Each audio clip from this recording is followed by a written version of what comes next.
On this episode of China Uncensored, Hit and Run!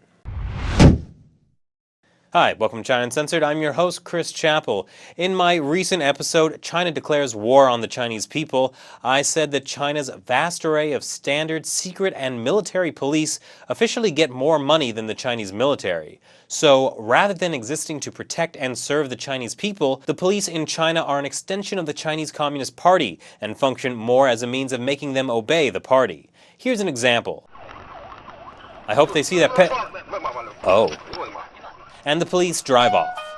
There's no word on whether or not the pedestrians survived, but if they did, I'm sure they'll rest comfortably knowing that China's police are absolutely dedicated to fighting crime, and they'll crush anyone in their way to do so. So, yeah, the police suck, but, I mean, the driver of this car didn't stop either. Come on, where's the love for your fellow man?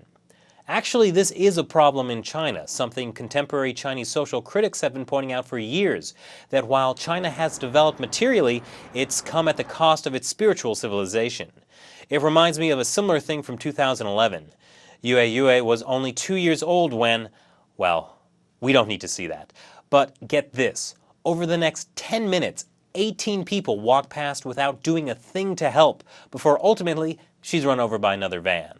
She died 2 weeks later from her injuries. It was a huge story in China. The China Youth Daily, the official Communist Party paper for youth, did a survey and 88% of respondents said Yue died because of a growing apathy in China towards other people. Amazingly, another 71% thought all those people just walked past Yue because they were afraid of getting in trouble themselves. That's because Good Samaritans in China often find themselves getting blamed for the crime. The most famous example is from 2006, when a 65-year-old woman fell while exiting a bus. While others passed by, a 26-year-old student named Peng Yu stopped, helped her to the hospital, and even paid part of the bill. The woman, of modest means, thanked Peng by suing him for $7,000, saying he pushed her. The case went to court, and the judge famously said it was common sense that the only reason someone would help another person is if they had a guilty conscience, and ruled against Peng. That proved a grim lesson. In 2009, a 75-year-old man also fell after disembarking a bus. No one dared touch him until he shouted, "It was nobody's fault, I fell by myself." Then everybody nearby helped him out. But here's the kicker. 6 years after the Peng Yu case enraged the country, some newly disclosed documents from the trial that hadn't been made public came to light.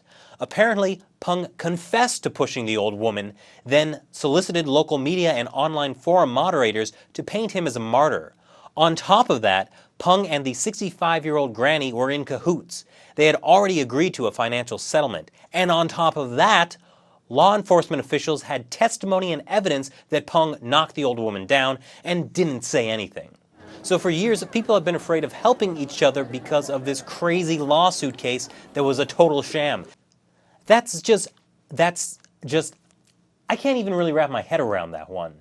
Which kind of begs the question, if that whole thing hadn't happened, would somebody have helped Yue? So what do you think of all this? I mean, it seems to me like people in China want to help each other, but they've been made too afraid to do anything. Share your thoughts by either commenting below, or you can follow me on Twitter, or like China Uncensored on Facebook. And as always, be sure to subscribe for more episodes of China Uncensored. Thanks for watching. I'm Chris Chappell. See you next time.